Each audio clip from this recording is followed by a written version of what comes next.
कोल्हापुरातील 4ही स्मशानभूमींमध्ये मृतदेहांवर मोफत अंत्यसंस्कार होतात।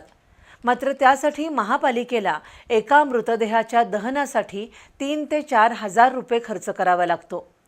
कोल्हापूरच्या स्मशानभूमीत अजूनही लाकूड आणि शेणींचा वापर होतो।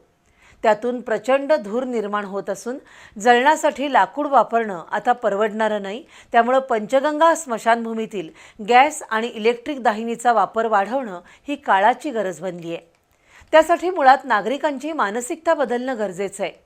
पण पर्यावरणाच्या रक्षणासाठी, हवा प्रदूषण रोखण्यासाठी आता मृतदेहांवर अंत्यसंस्कार करताना विद्युत दाहिनीचा वापर केल्याशिवाय तरणोपाय नाही। कोल्हापूर शहरात पंचगंगा, कसबा बावडा, कदमवाडी आणि बापट कॅम्प अशा 4 ठिकाणी महापालिकेच्या स्मशानभूमी आहेत। इथे येणाऱ्या मृतदेहांवर मोफत अंत्यसंस्कार होतात। मृतदेहांवर अग्निसंस्कार करण्यासाठी अजूनही कोल्हापूरमध्ये लाकूड आणि शेणीचा वापर होतो।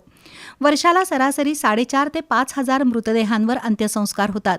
त्यामुळे वर्षभराच्या शेणी खरेदीसाठी महापालिकेला 33 ते 35 लाख रुपये खर्च करावे लागतात। तरी ही शेणी कमी पडतात आणि दानस्वरूपात स्मशानभूमीकडे शेणी येतात। 2024-25 या वर्षात 4810 मृतदेहांवर अंत्यसंस्कार करण्यात आले। त्यासाठी 36,70,000 शेणी वापरल्या गेल्या। शिवाय एका मृतदेहावर अंत्यसंस्कारासाठी 160 किलो लाकूड वापरलं जातं। त्यातून 24 ते 25 किलो राख निर्माण होते। दहन प्रक्रिया होताना प्रचंड धूर निर्माण होतो। शिवाय राख आणि कार्बनचे कण हवेत पसरून प्रदूषण होतं। तर लाकूड आणि शेणी जाळून एक प्रकारे पर्यावरणाचं नुकसानच होतं। दुसरीकडे मृतदेहाचं दहन होण्यासाठी किमान 6 ते 8 तासांचा कालावधी जातो।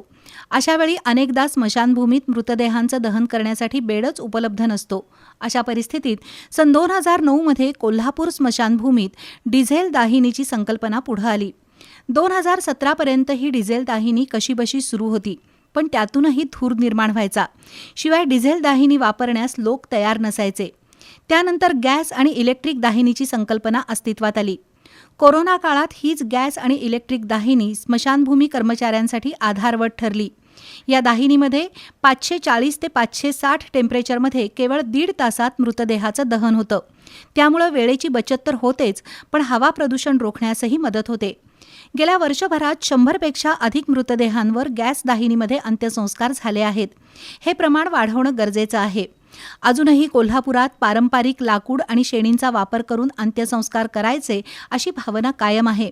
त्यामुळे गॅस दाहिनीत अंत्यसंस्कार होण्याचं प्रमाण केवळ 2% इतकं अल्प आहे। त्यासाठी जनप्रबोधन होणं आवश्यक आहे।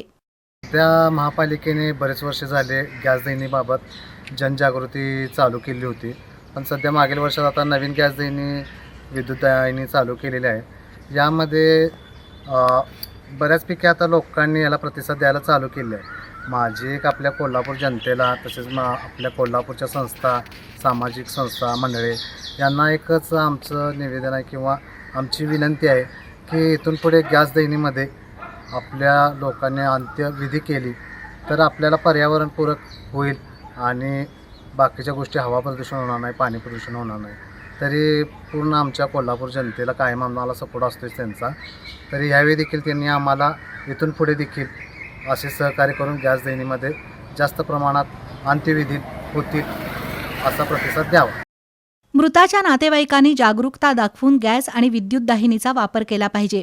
कारण धुरामुळे होणारं हवा प्रदूषण आणि रक्षा विसर्जनामुळे पंचगंगेचं होणारं जलप्रदूषण रोखायचं असेल तर गॅस किंवा विद्युत दाहिनीचा वापर वाढवलाच पाहिजे। त्यातून वृक्षतोडीला आळा बसेल, शेणी मिळवण्यासाठी आटापिटा करावा लागणार नाही, महापालिकेवरील आर्थिक बोजा कमी होईल आणि पर्यावरणपूरक अंत्यसंस्कार होतील। त्यामुळे कोल्हापूरकरांनी आता मानसिकता बदलणं गरजेचं आहे। मृतदेहांवरील अंत्यसंस्कारासाठी गॅस किंवा इलेक्ट्रिक दाहिनीचा वापर करणं ही काळाची गरज आहे।